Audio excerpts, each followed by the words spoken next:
Is this the future of urban transit? Traveling by bike? Here in Berlin, more and more people have recently switched to two-wheelers. This route is to become part of a cycle expressway for the capital over the next few years. How do we want to travel? How do we want to live? I'll be looking into these questions on my journey today. Sustainable travel. How does it work? And what can you discover when you're away from the popular sites? That's what I want to find out. So I made appointments with experts here in Berlin, but also in the small town of Eberswalde nearby, because there they have a university that's completely focused on the topic of sustainability. Well, I'm curious. Hey! Hi Claudi. Hey Luca! Na? Great weather! Ja. Where are you taking me? Tempelhofer Feld, one of my favourite places. I'll tell you why. Okay, let's go. Claudi Sult is an ecology enthusiast. She gives tours on the topic of sustainable Berlin. The first stop on our route is the huge area of the former Tempelhof Airport in the middle of the capital. Claudi, how did you get into sustainable tourism? How did you discover the topic? First of all, I studied it. Berlin Berlin is such a melting pot, and so many creative ideas take shape here. This is where sustainability is being redefined and where it needs to be. I've come across so many great projects, and I thought this has to be spread to the whole world. You said this is one of your favorite places in Berlin. Why? You just can't find anything like this anywhere else. It's a great example of how enormous open spaces can be used, so they offer something for people, not always just for profit. How is this field used today? For everything to do with recreation and exercise.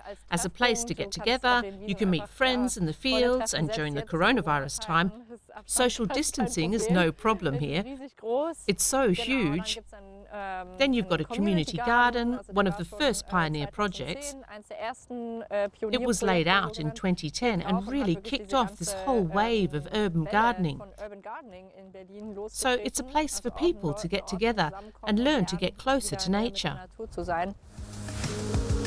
Small hidden places away from the mass tourism. That's what Claudi's Berlin tours are all about. In this shop in the Schillerkiez area of Berlin, two fashion designers and a photographer have come together. Katja Schmidt shows us her collection on the ground floor. Clothing made from surplus and leftovers. Usually, this stuff is thrown away, but here it provides the material for completely new clothes. This is pretty cool, isn't it? But that's not all. Claudi, what's down here? You want special? I'll give you special.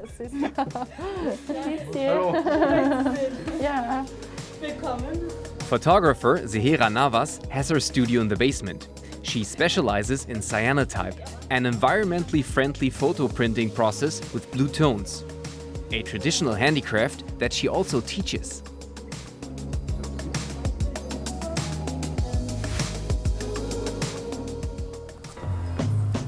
And to show that sustainability is also possible with everyday products, Claudi shows me the surplus shop on Bergmannstraße in the district of Kreuzberg. This is a salvage store. Here you can become a salvager yourself. Everything you see here would normally get thrown away, though it's still perfectly edible. There are foods here that are close to their best before date or just beyond. There are now 6 of these salvage stores in Berlin. Here too, waste products are being reused.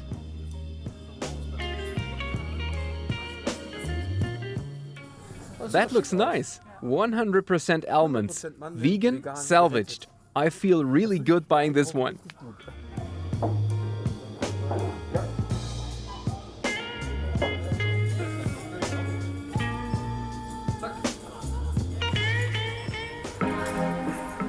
The last stop on the tour through a sustainable Berlin is the Markthalle 9 in Kreuzberg. Here you will find regional and artisanal products. There are bakers who produce their goods locally and fresh produce from the surrounding area. The historic 19th century market building had become a desolate place for cheap discounters in the early 2000s. Now the market hall is again a place for small traders and for people who want to be inspired.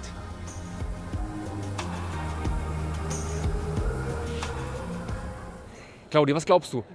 What has to be done to make sustainability even more popular? Oder populärer? Ganz wichtig eigentlich, glaube ich, I think it's very important for sustainability to become the norm. It would be great if we no longer had to talk about where the little sustainable hotspots were at all.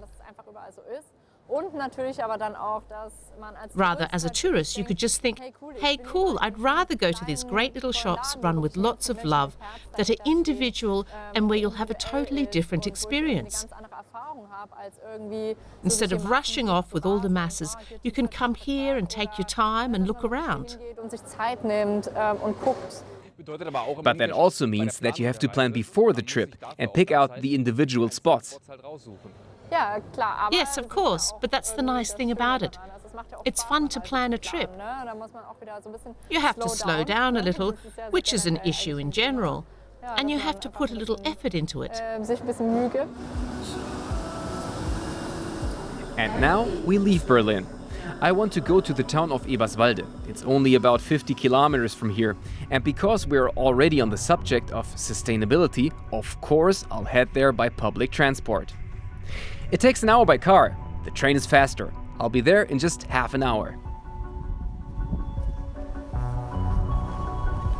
Eberswalde is a town shaped by its industrial history, a good place to find out more about sustainability.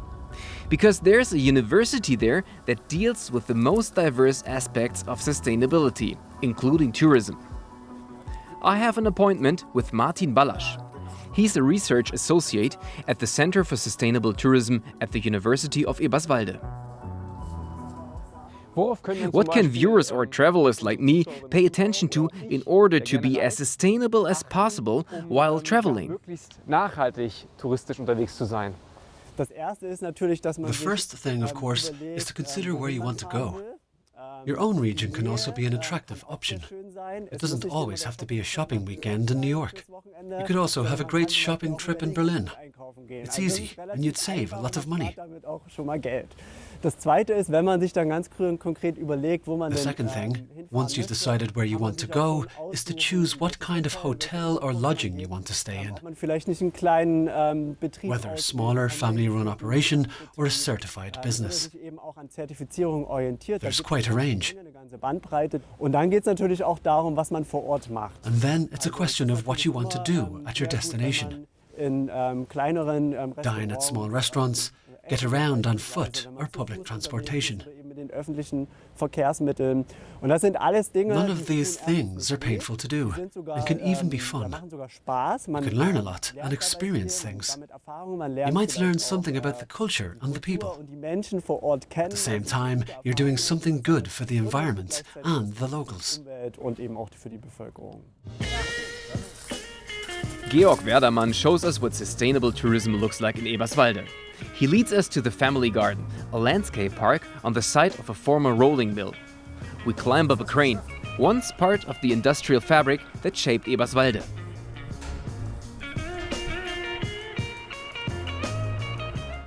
Georg, At first glance, I only see industry here. What does this have to do with tourism? Well, we have no beach, no sea. Here we have industrial culture. This is basically where everything got started. We want to work with what we've got. We're trying to integrate the Family Garden as a tourist hotspot with other spots that we have in the region. We're aiming for sustainable tourism with sites that can be well accessed by public transport, bike or on foot. We're also trying to bring in sustainable gastronomy with sustainable products. In other words, sustainable tourism is an overall concept, and we're trying to do our bit.